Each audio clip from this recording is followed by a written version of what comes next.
ഇത്തവണത്തെ മോഹൻലാലിന്റെ പിറന്നാൾ ആഘോഷത്തിന് വലിയ പ്രത്യേകതകളുണ്ടായിരുന്നു. നാളുകൾക്ക് ശേഷം ലാലേട്ടൻ തൻ്റെ പ്രൗഢിയിലേക്ക് തിരിച്ചു വന്ന ഒരു കാലമാണ് ഇപ്പോൾ നമുക്കുള്ളത്. ലാലേട്ടൻ്റെ ആ പഴയ അഭിനയ മികവ് തിരികെ കിട്ടിയ സിനിമകൾ നമ്മുടെ മുന്നിലൂടെ കടന്നു പോകുന്നു. തുടരും എന്ന് പറയുന്ന സിനിമ അത്തരത്തിൽ അഭിനയത്തിൻ്റെ സൂക്ഷ്മാംശങ്ങൾ വരെ നമുക്ക് പകർന്നു നൽകിയിട്ടുണ്ട്.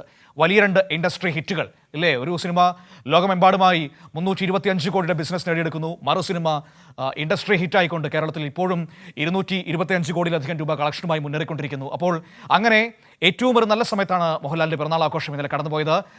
നാടെമ്പാടും ആഘോഷമായിരുന്നു. അതോടൊപ്പം തന്നെ ഇതാ മോഹൻലാലിനോടൊപ്പം കേക്ക് മുറിച്ച് പിറന്നാൾ ആഘോഷം സംഘടിപ്പിച്ച് UAE ആരാധക കൂട്ടായ്മ. മോഹൻലാൽ കഥാപാത്രങ്ങളുടെ മണൽ ചിത്രങ്ങളും ആരാധകർ ഒരുക്കി.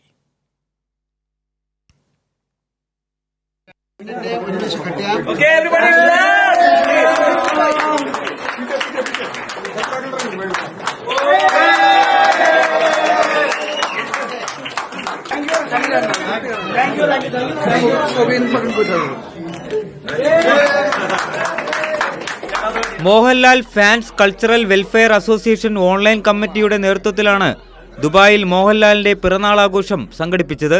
ദുബായ് ഡൗൺ ടൗണിലെ ഹോട്ടലിൽ ആരാധകർക്കൊപ്പം മലയാളത്തിന്റെ പ്രിയപ്പെട്ട താരം മോഹൻലാലും ആഘോഷ പരിപാടിയിൽ പങ്കെടുത്തു. ആർട്ടിസ്റ്റ് ശരൺ ശശികുമാർ മോഹൻലാൽ കഥാപാത്രങ്ങളുടെ മണൽ ചിത്രങ്ങൾ ഒരുക്കിയത് ആഘോഷങ്ങളുടെ മാറ്റുകൂട്ടി. അമ്മയ്ക്കൊപ്പമുള്ള മോഹൻലാലിന്റെ മണൽ ചിത്രം താരത്തിന് സമ്മാനിച്ചത് ഏറെ വികാരനിർഭരമായ മുഹൂർത്തമായി.